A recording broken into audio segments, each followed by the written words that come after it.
Forget booking a VIP seat at a concert. How about worshiping with the president in his very own mega church? Let's talk numbers because this project is making headlines for a reason.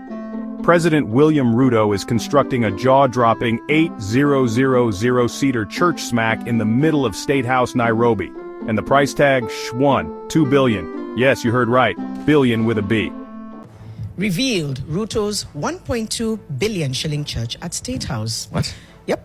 Controversy. According to recent satellite imagery, the building is already coming up near the presidential helipads. President William RUtO is quietly overseeing the construction of a massive church within the grounds of STATEHOUSE, Nairobi, in a move that raises questions on the constitutional separation between church and state. Nation has seen detailed architectural designs and drawings of the imposing structure that is expected to have a sitting capacity of 8,000 and cost 8,000? hundreds of millions. Yes. 8,000. Like the prosperity gospel churches of the 90s. 8,000. I don't know if we need to belabor what the issue is here. Let's start with events. Read the story. I read the story before I bring the issues. Kanisa iko wapi? Pastor ni nani? Okay. What denomination is that he? story is on page 2 and 3. It says that we've talked about that headline. It says, as the towering cathedral rises on the House of the Hill, questions abound about the constitution that separates church and state, amid fears that public institutions are being turned into personal pulpits, and how far RUtO is willing to merge faith and governance. So, as we said, Nation has seen detailed architectural designs, and that the estimated cost is of this seating capacity of 8,000 is 1.2 billion. It's not clear if the cost will be met by the taxpayer. The cathedral-like building designed by Scare, I believe, Architects Limited, features twin crosses on its rooftop and a tall, narrow, cluster-style windows flanking the central edifice. It says that Nation sought to establish the rationale, constitutionality, and total cost. It goes on again to say that President RUtO had previously stated publicly his intention to build a church to underscore his Christian faith.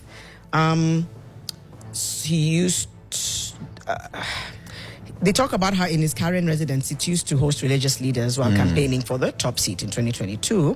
At the time, he dismissed critics and vowed to construct an even larger one if elected. So, red flags, guys. They were there. Earlier this year, during a church service in Dagoretti, Nairobi, he has said, there's a special field that I am working on, specifically meant for people who pray, those who preach. He said this on the 11th of January during a service at the United Pentecostal Church of Kenya in Dagoretti North. I want you, the clergy, to come and bless that field once it's ready. I'll invite you so that we can talk. The architect on record is Scare Architects, and the Nation reached out to them for comment regarding the status of the project. At first, the architect denied undertaking any construction at STATEHOUSE. When presented with images and designs of the building showing that the company is in charge, the architect questioned why Nation believed the structure was at STATEHOUSE. He later hurled insults, stating that Nation should stop bothering them about this project. Subsequent phone calls, texts, email reminders went unanswered. The church's design adopts a monumental neoclassical modern hybrid style, like he told us. Inside the church, 4 rows of main sanctuary seating with capacity for up to 8,000 worshippers. Multiple entry points, storage rooms, toilets, and circulation corridors are incorporated for crowd control. There are 2 prayer rooms on each side of the main auditorium and various auxiliary rooms. You know, there's a book in the Bible that describes when God was giving the design of the temple that was to be built by Solomon. It talks about, it goes into great detail of where. Sounds like this is what I'm reading here. The vertical structure has 2 main levels, the sanctuary floor and 2 upper seating galleries. The galleries are laid out in a circular auditorium design in an amphitheater format to ensure visibility of the pulpit. The interior also includes 4 individual prayer rooms and 1 large family room. An exterior view of the church at night features LED lights at the entrance and a large see-through glass doorway.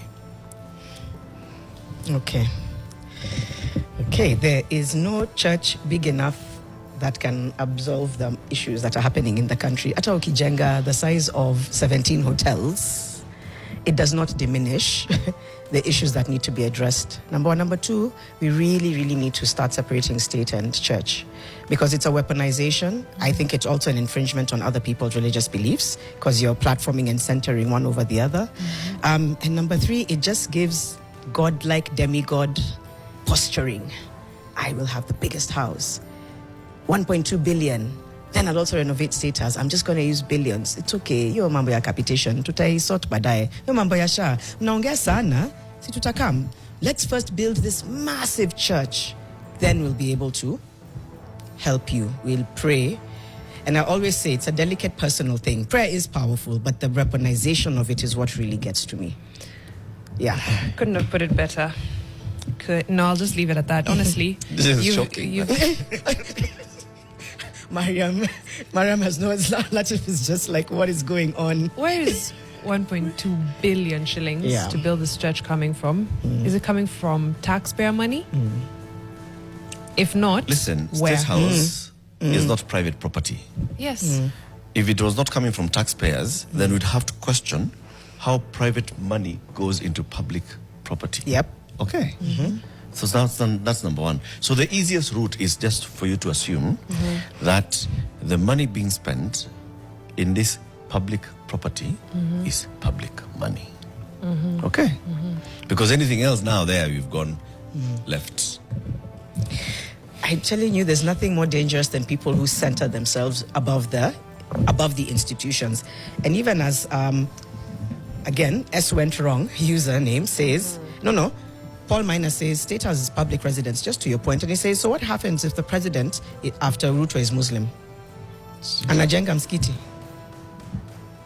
Then the next one is a Hindu, then he so builds a temple, and so on and so Or on. is this a multi-faith place of worship? It doesn't give multi-faith. Maybe that's an assumption, but it It doesn't. has two crosses at the top. Yeah, because most of these places have chapels. Yes. That's sufficient. You have a chapel within. And a prayer room. And a prayer room in case you have your Muslim brothers and sisters. And you're good. Those are sufficient. You have rooms. You don't need 8,000 seating capacity to prove what? To prove your faith. You know, what are the other headlines? In a jam. Sawa. What else? Samahani. It's one big story. Sometimes you think you know everything that's going on, but there's always just something. There's always something new. For that kind of money, you could buy a small island or build a church in the president's backyard. But this isn't your average Sunday chapel.